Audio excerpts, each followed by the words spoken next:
Imagine someone offers you a choice between two baskets of fruit. One is filled with fresh, perfectly sweet, juicy figs. The other is completely disgusting, squishy, stinky, and crawling with bugs. Which one do you pick? It is an easy choice for us. But thousands of years ago, God used this exact gross-out scenario to teach a prophet named Jeremiah a very important lesson. You see, Jeremiah spent a lot of time warning people, and he wrote down those messages on scrolls, just like this one. For 23 long years, Jeremiah begged the people of his country, Judah, to stop making bad choices and worshiping fake idol statues. But year after year, they completely ignored him.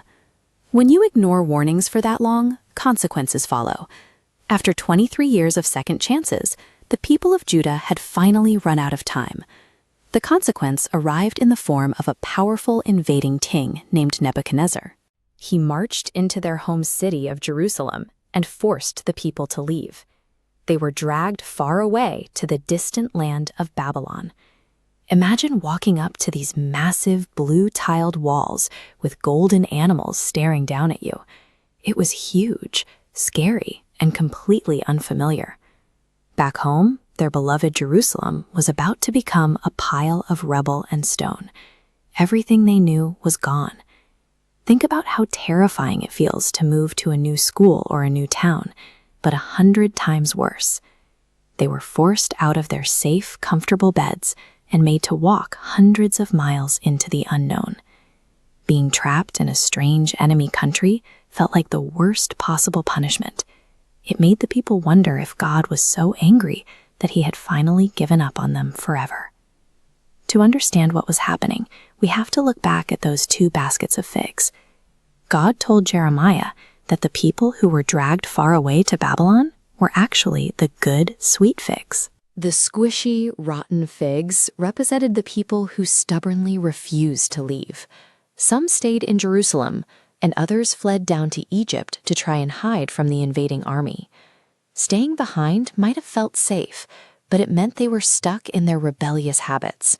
And worse, they were going to face the terrible famine and destruction that was about to wipe out their city. By moving his people to Babylon, God was pulling them out of a toxic environment. He sent them away to save their lives. This timeline chart plots exactly how long they would be away. Even though going to Babylon was a rescue mission, it was still a massive timeout. According to this chart, they were going to be stuck there for exactly 70 years. But God made them a wonderful promise for that long wait. He said his eyes would constantly watch over them to protect them and make sure they were okay. In the book of Jeremiah, God promised, "I will plant them and not uproot them." Why did it take so long? God needed time to give them a new heart. All of their old, stubborn ways had to melt away so they could truly know and love him again. A total change of heart doesn't happen overnight. Those 70 years were a necessary time for them to grow and heal. Fast forward to the end of that 70-year timeout. Just as he promised, God did exactly what he said he would do. He punished the cruel kings of Babylon for all the bad things they had done, turning their giant, untouchable empire into these dusty ruins left out in the desert. Then God brought his people all the way back home to Jerusalem, and this time they returned with soft hearts that truly loved him. You might not be facing an invading army, but you will face tough changes. Maybe it's moving to a new town, switching schools, or even just getting grounded and put in a timeout. When those things happen, remember that God's discipline always comes from love.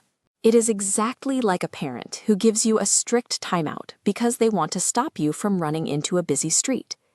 Even when your life feels confusing or scary, God uses those moments to pull you away from danger, give you a better heart, and bring you closer to him.